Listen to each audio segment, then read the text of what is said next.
Hello students, welcome to Reddy's classes, and we are going to start the stories of the treasure trove of 9th ICSE English syllabus, that is of English 2, right?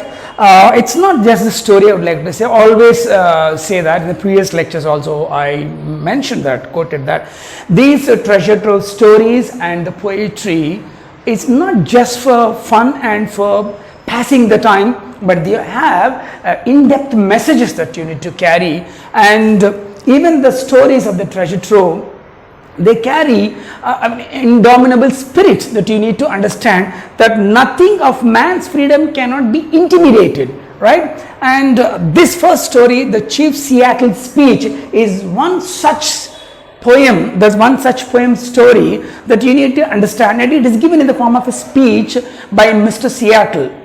But before knowing this speech or about the Seattle speech, I would like to give a tip of the iceberg, some introduction about the background of this speech, why he had to give the background of this speech. I'll just give that. Now let's see this world map and the old map. You see these guys? There's Americas, this South America and this North America. So you find the two Americas, right?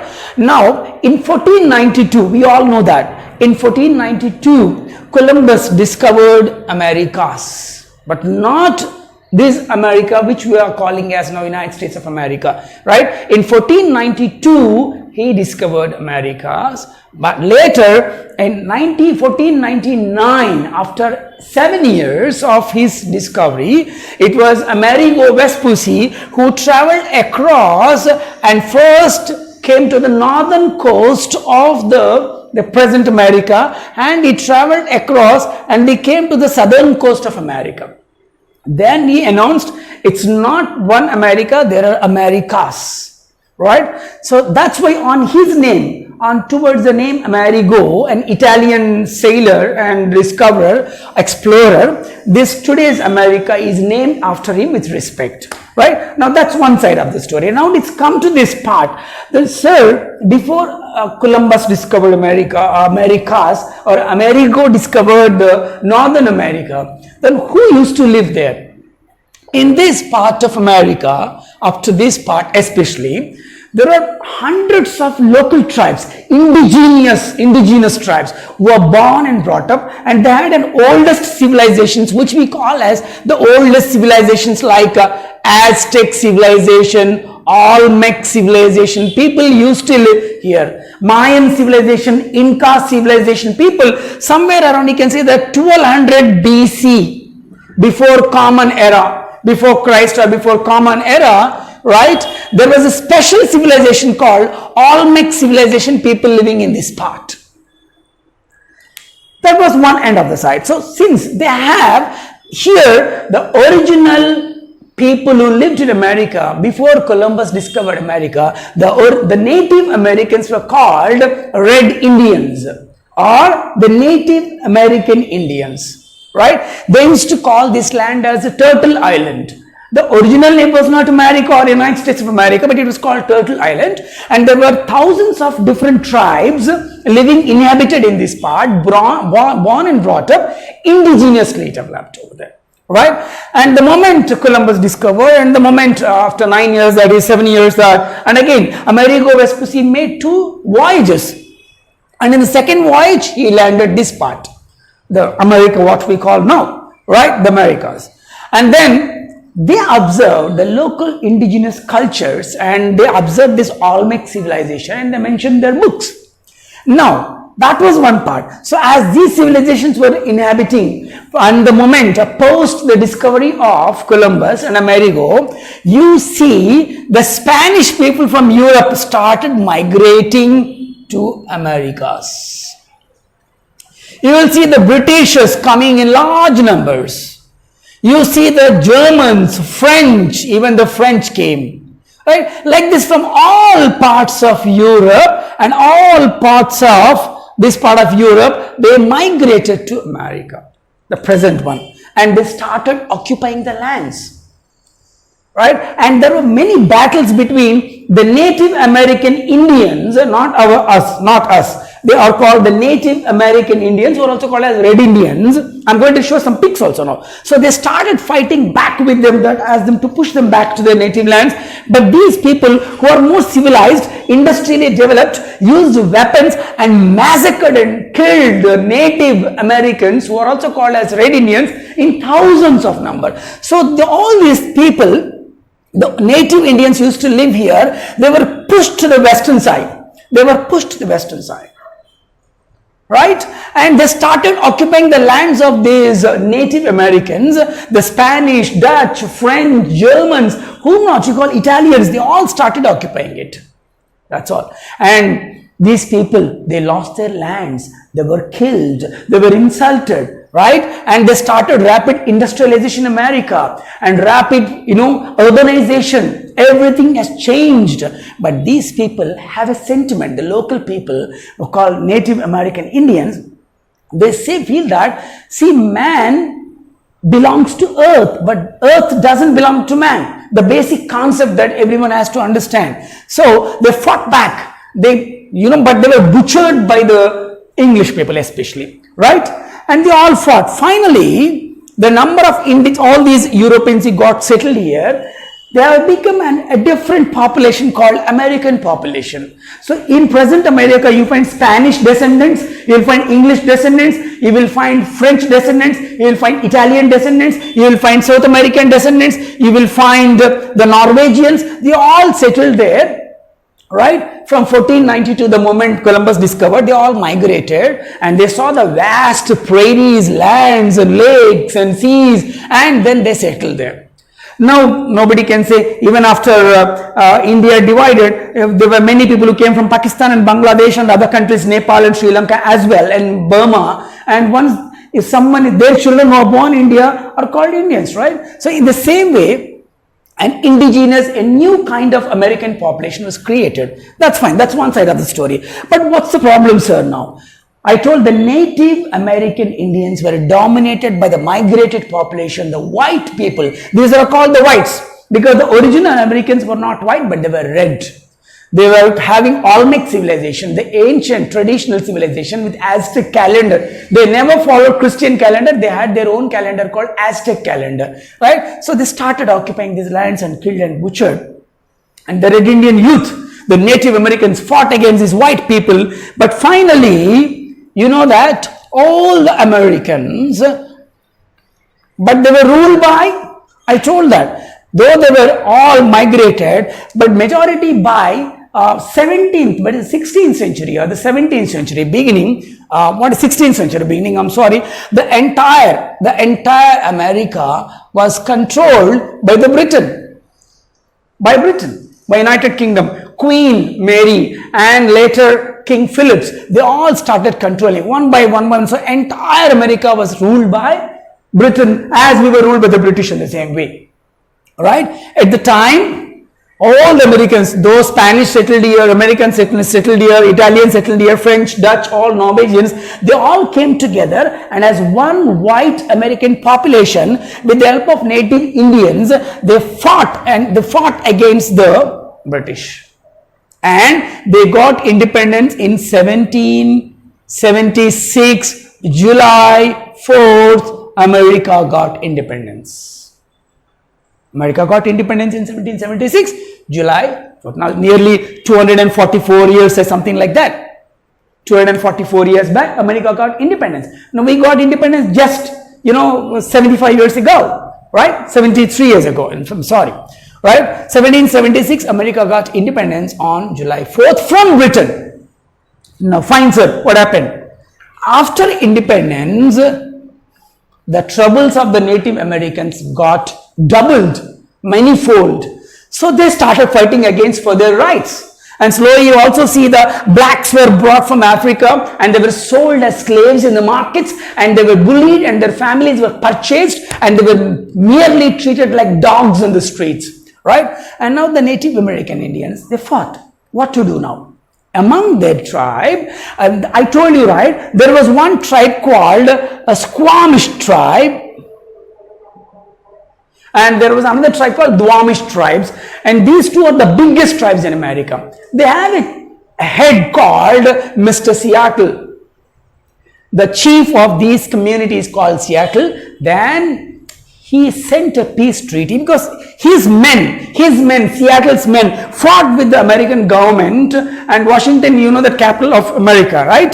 So, and then number of times he tried to persuade with the American rulers, white people. So there was a tough fight between the white Americans and the local American red Indian population, right? Because they tried to dominate the local population. So the Seattle, he made an indomitable spirit. He fought continuously with the white Americans.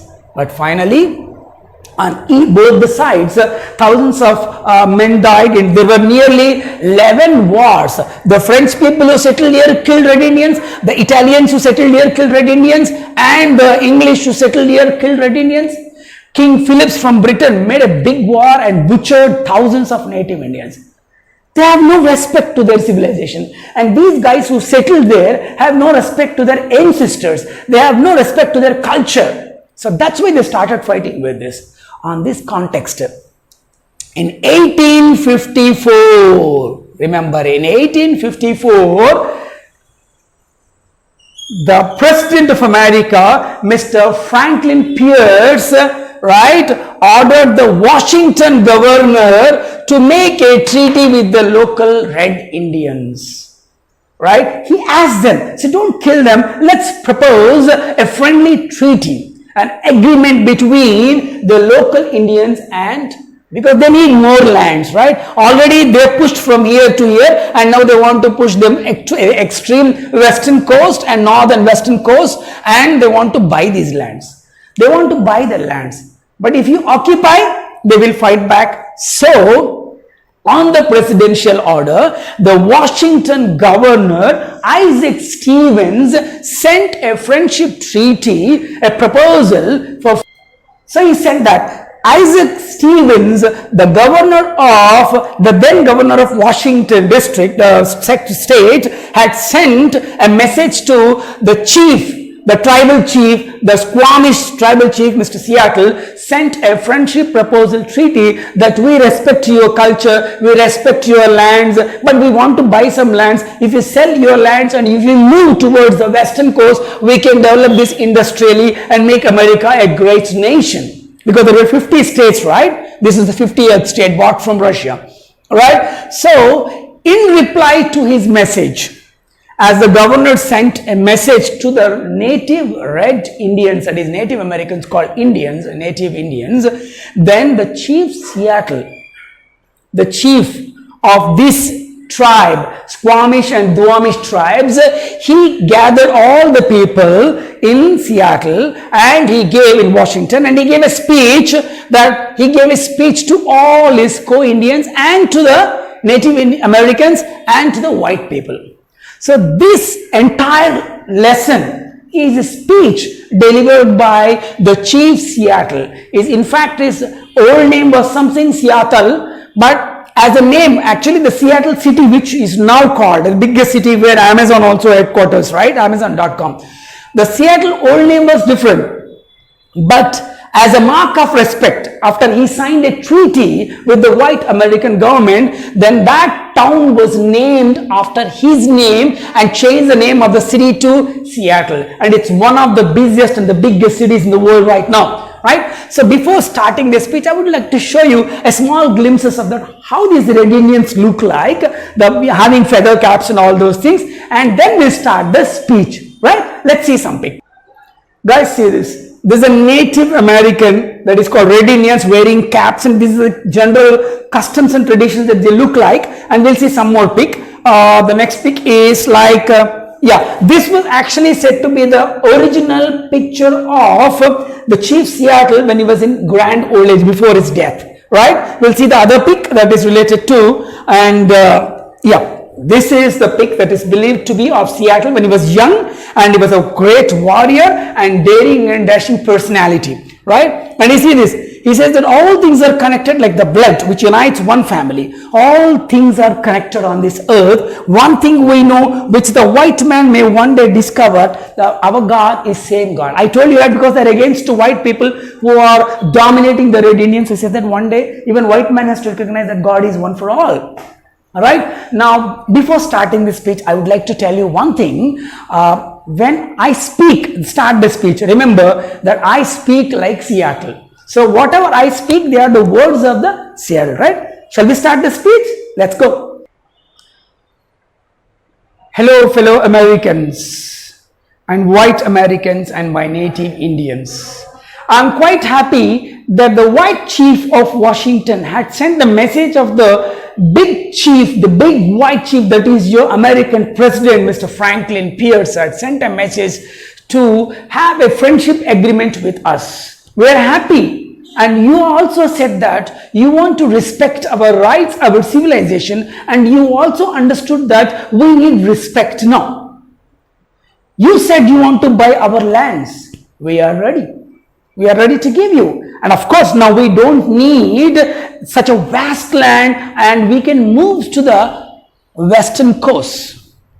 Yes, we are not in big number like the white people who are vastly scattered across America, like the white, the green. We don't need this vast land, I understand. But remember one thing, the sky which is there, the yonder, the sky which is up there has seen the compassion of our tears, of our ancestors. We lived here, we made this civilization. But remember, oh you white chief who brought your big white chief's message, we are ready to sell our lands and you are ready to give us a respect and friendship. I know, but you can rely upon my words. Whatever Seattle myself speaks is just so authentic and you can rely, and it is so certain that as the seasons come every year, as the sun rises every day, my words of Seattle are just like the certainty of sunrise. So you can rely upon us. And I also know that we don't need such a big vast land.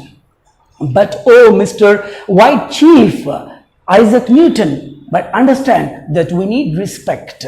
We need respect of our civilization. I don't want to live in mournful, unhappy, sad memories. I will not dwell upon that. I don't like to live on the old memories. But remember one thing, I don't like to control my young people always. You know that my young Indians, or young American Indians, the original people, are very angry at you. They are ready to fight with you. I know that. But see, youth is impulsive, right? Emotional. Youth is emotional. Whenever young men grow angry at some real or imaginary wrong, because if they imagine you as white people as a wrong people who are occupying and diminishing and damaging our civilization, then disfigure their faces with black paint, We have a culture. Whenever young men are angry at you and their hearts are dissatisfied with you, they paint their faces with black, which means you are disturbing us. They want to pass a message to you that you are disturbing us, you are distracting us. But one thing, they are often cruel. Sometimes our young men who are fighting with you because you killed our men,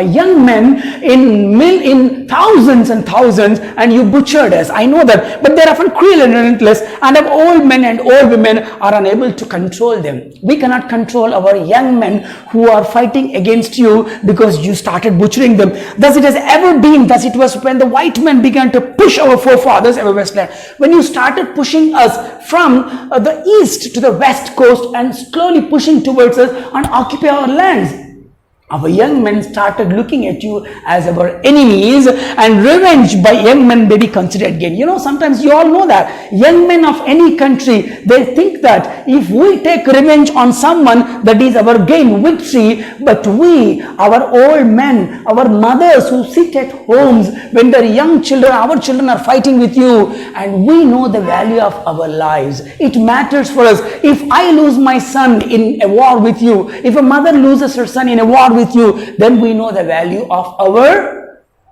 lives. But young people are uncontrollable and they are very emotional. So you have to understand that. I would like to say that. And I say one more thing. Yes, I talked about our emotions and about young men, but let me talk in a peaceful manner. I really welcome the agreement that you sent to us, a proposal of peace and friendship to us. Yes, our good father in Washington is our real father. That is the American president whom we feel, and he is really our father. But he says because he's going to take care of us. But that can really be true in future? Is that going to happen? Because our great good father, I say, and even your King George of Britain earlier, erstwhile king, pushed us to the north towards, and he left this place and he went to the north side of Britain, and we are here now. And you are asking, your good father, that is our good father, our great father we call him, that is American president, is sending us a peaceful treaty.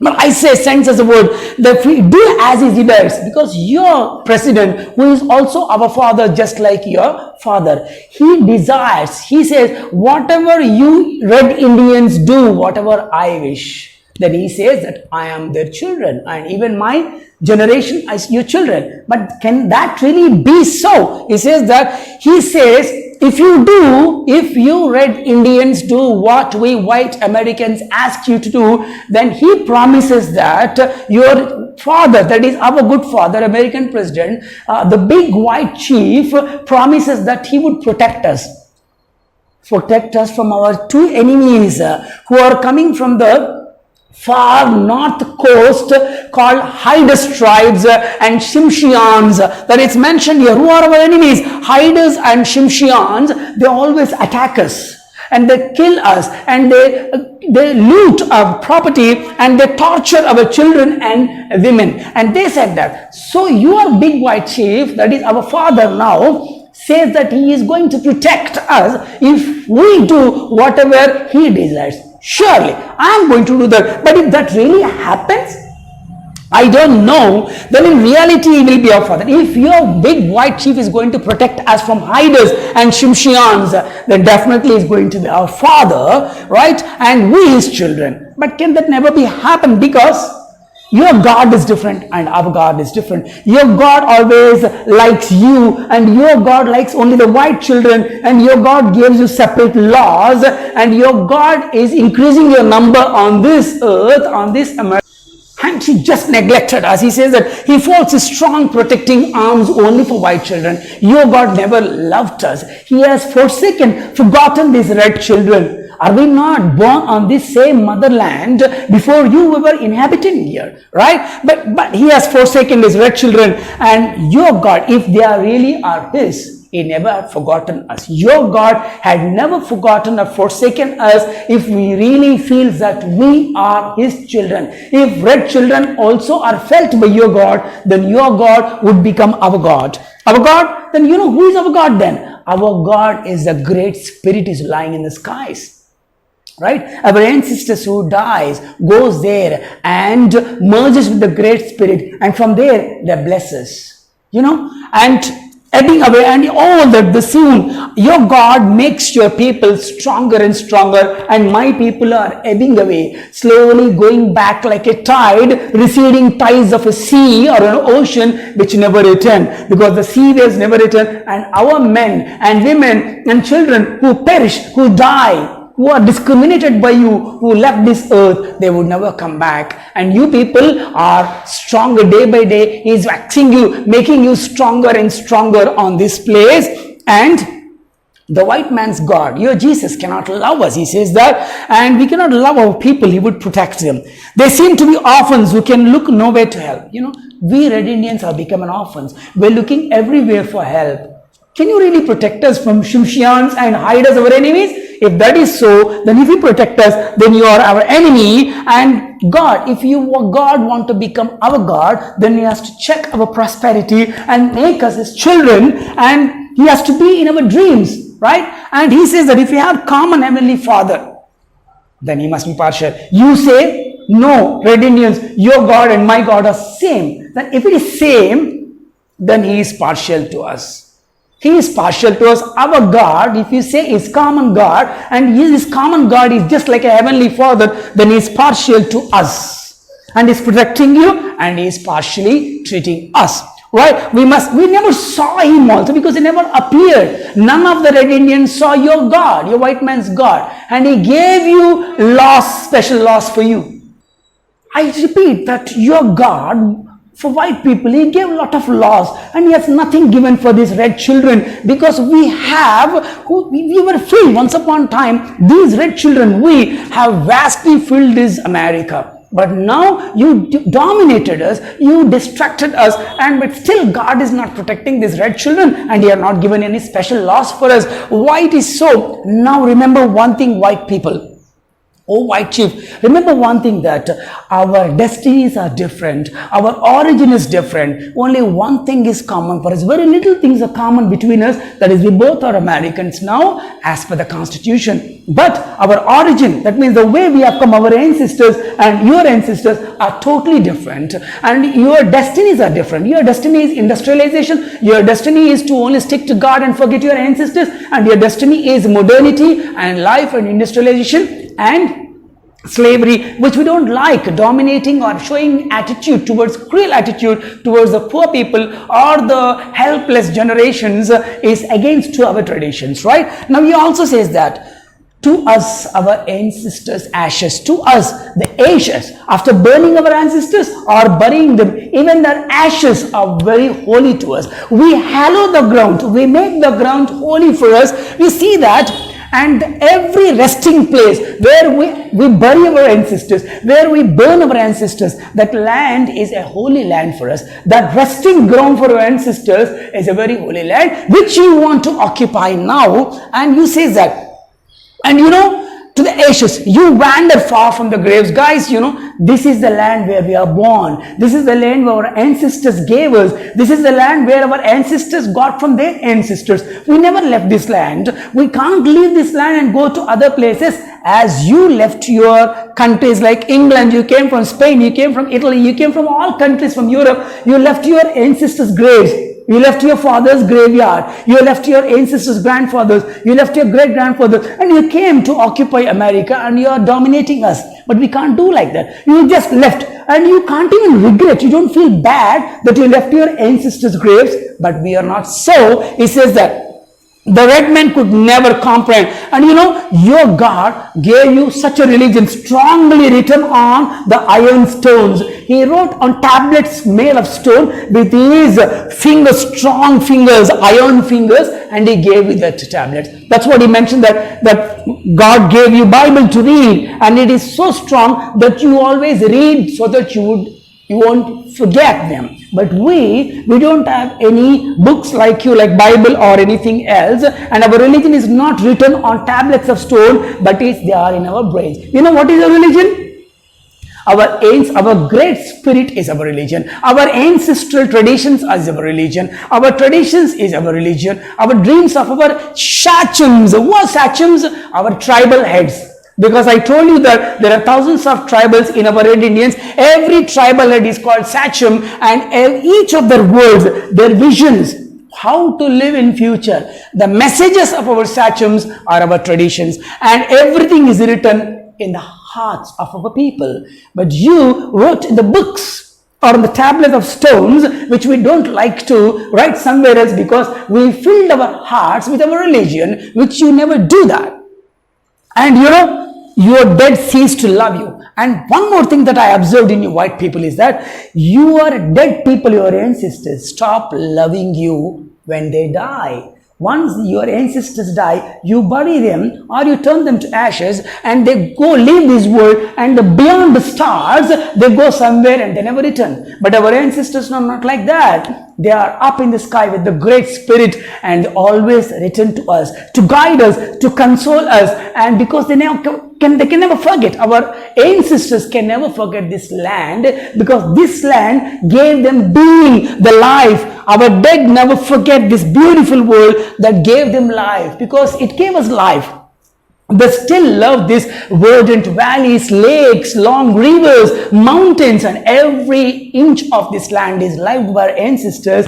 So our ancestors return in our prayers every time when we are in problems, to console us, to solace us, to relieve us, and to love us, and to bless us. Our ancestors keep coming, unlike your ancestors who never come back and go beyond the stars. And I say that these white chief, remember one thing. night and day do not live together. They can't. They do not live together. I know that you are just like a growing day and we are just like fading night. We can't live together as the day and night cannot dwell together. The red man has ever fled, like as the morning mist runs away. The whole night the mist formed. When the sun rises, looking at the sunrise, the morning mist runs away and the red man, the native red Indians flee from you. We run away from the white man as the morning mist flees from the morning sun. However, your proposal for peace, to buying our lands and respecting our rights seems to be fair. Now, fair enough. But let me discuss with my young people. I think our young generation shall agree to that and accept it and will retire to the reservation of you offer them. Whatever the reservation you gave, that this part of lands, the western coast are yours, we respect your civilization and we give you respect. You can also come back to the, our constitutional bodies, and you are also treated as a Native Americans with utmost respect to civilization. Your reservation that you offer to us seems to be fair, and your proposal to have a friendship with us is also fair. So I hope that our young men shall respect and accept it too, and chief seems to be, and your words, then we will dwell apart. So once we all agree, then let us live separately with mutual respect. And the great white chief seems to be the words of nature speaking to my people out of dense darkness. I think your great white chief, that is American president, who is referred to a great white chief, is going to respect us and understand the thickness of the darkness, that the innocence or ignorance that you possess, and we are waiting you to come out of it. Right? I understand. Not a single star of hope is coming around us, above us, hovering about us, because we are lost now. A red man's trail walk, dragging myself on the soil. I'm walking over on this soil, and it was never my grim fate, unavoidable fate seems to be on the red man's trail. And wherever he will hear the approaching of a hunter, because we look you like a hunter, because you came to our land, you started hunting our culture, our civilization hunted. So whenever you see us, we feel like I'm an wounded doe. What's a doe, guys? You know that a doe is just like a female deer, antelope, or a female goat, or just like that. We feel that I'm an wounded doe, and we watch carefully. Whenever we hear your footsteps, we be very, alarming myself, right? So what I say is that, white chief, just few more moons and few more winters, and not one of the descendants of us are not going to live here. Once we, the hosts who gave you the land, who moved here happily and lived here for centuries and millennium, are not going to live, and we are protected by this spirit. These people, we the Red Indians, lived here for thousands of years, protected by our God, that is the Holy Spirit, the Great Spirit. We are going to mourn. I know that are going to feel sad leaving this place and going to the western coast, because you are going to buy our lands and occupy our lands.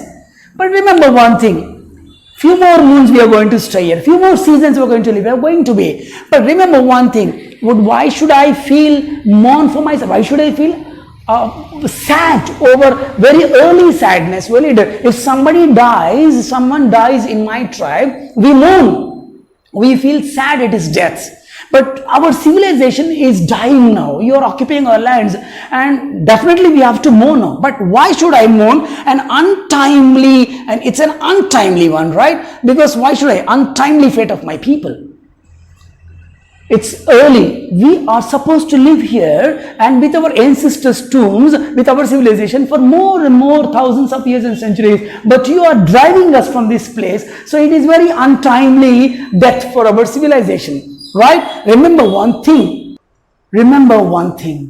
Tribe follows tribe. Nation follows nation. Once this was a Red Indians nation. Now this has become Americans nation. Later this nation will become someone else's nation. So tribe follows tribe. My tribe occupied the previous tribe, and my tribe was occupied by you white people, and you will be occupied by someone else. Nothing is going to change because this is a law of nature. But of course, the time is order of nature, and regret. I am not going to feel bad about my doom of my civilization because we are going into darkness because of you. But I'm not going to regret, not going to feel bad about it because you also get the same fate which I am getting now because of you. But anyway, your time of decay may not be distant.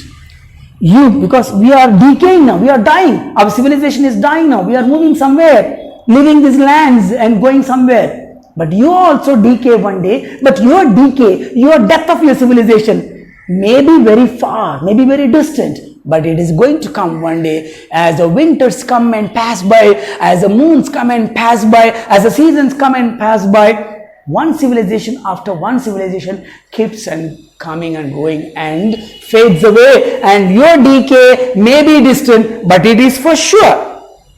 Right? God walked and talked with him as friend to friend, cannot be exempt from the common destiny. Even your white God who loves you so much, who protects you. But once the nature decides to decay your civilization, even the God who loved you most cannot protect you. You are not an exemption. You are not an exception to your God, because he also accepts and respects the law of nature. The tribe comes after tribe, nation comes after tribe. That we leave, then you have to leave one day from this earth. We will ponder your proposition. We will think over your proposition, your proposal of friendship and treaty agreement. We think about it, but let me decide. Once we decide, we will let you know. But should we accept it or not? I hear and now. But I make one condition. Once we leave this place, you should not oppose us visiting our graves of our ancestors, because that is our privilege. You should respect on one condition. We are going to sell these lands and leave these lands, because if you don't deny, if you do not oppose our right to visit our ancestors' tombs and ancestors' memories which are here, and we want to offer, because tombs of our ancestors, our old children, dead children, or our young, whoever the tribes, the tombs are light here, we need to visit, and you should not oppose. On one condition, I am going to say. White chief, remember one thing. Our departed dead people, that is the brave people, Red Indians who died fighting with you, our fond mothers, our little children, and our young beautiful girls who all lived here for some time. They cannot forget this land, and they still love. They have a small reason, maybe a reason of content, that is happiness, satisfaction, maybe very small, but we love these somber solitudes and great shadowy returning spirits. We love our spirits coming back to bless us. We can't stay more time here, but we all, even dead people, our fond mothers, our young beautiful girls, and even children who rejoiced here, who lived here, who enjoyed living here, they love welcoming the spirits of our ancestors, and when we all live this, when the last red Indian, when the last red man of this soil dies, remember, that was the day the seas of America will be filled, swarmed with the spirits of our ancestors, and we, the host, will fill the seas. And now remember that. Then your children and your children's children, who thinks that they are alone in the shops, in the stores, or in the markets, or everywhere in the business firms, they are not alone. We, the hosts of this land who welcomed you as guests, will be filling the streets. And at night, you think that when everybody is sleeping, your village streets, your city streets, your town streets, you think you have deserted them. When you all go to bed and turn off your lights, your streets are thronged, filled with the spirits of our ancestors. So a white man is never alone. Remember, the red man's spirit is with you. We are there with you, and let them think, your children and your children's children will think that in future that they are never alone in this land. Remember, because let him be just, I know. So you white man, please let your white man deal with this red man or my people so kindly. Yes, dead or not powerless, remember. Did I say dead? Yeah, sorry, because it is not death. There is no death, because we simply change the worlds. right? My ancestors left this world, went to other worlds. In the same way, we don't die, but we change our world, because even dead are very powerful. They are not powerless. So you please, White Chief, understand our multitude of and multitude dimensional civilization, respect us and understand our privileges that are to be given to us, and let us dwell apart separately, and hail to America. Right? So this is what. So students, you understand. So what all I gave now is a speech believed to be given by Seattle. Right? So after this famous speech which changed the minds of the white people in those days. So the speech was actually delivered in 1854, but later I think his language was something like luscious seed. Luscious seed. I'm sorry, this is called luscious seed language. Seattle gave his speech in his native language called luscious seed, which was later translated into local Spanish tradesman language in local jargons. Later, some third man translated his speech into English. But later, there were many translations and after translations, and later in 1887, I think so, in a magazine called Sunday Star, Seattle Sunday Star, this speech was first published in a magazine after 30 years of his speech.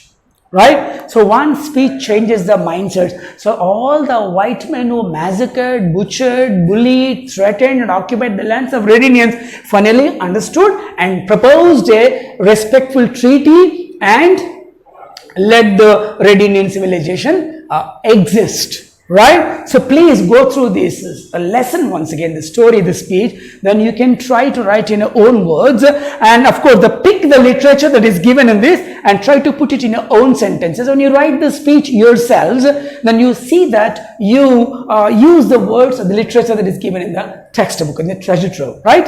And thanks for watching us. Have a nice time.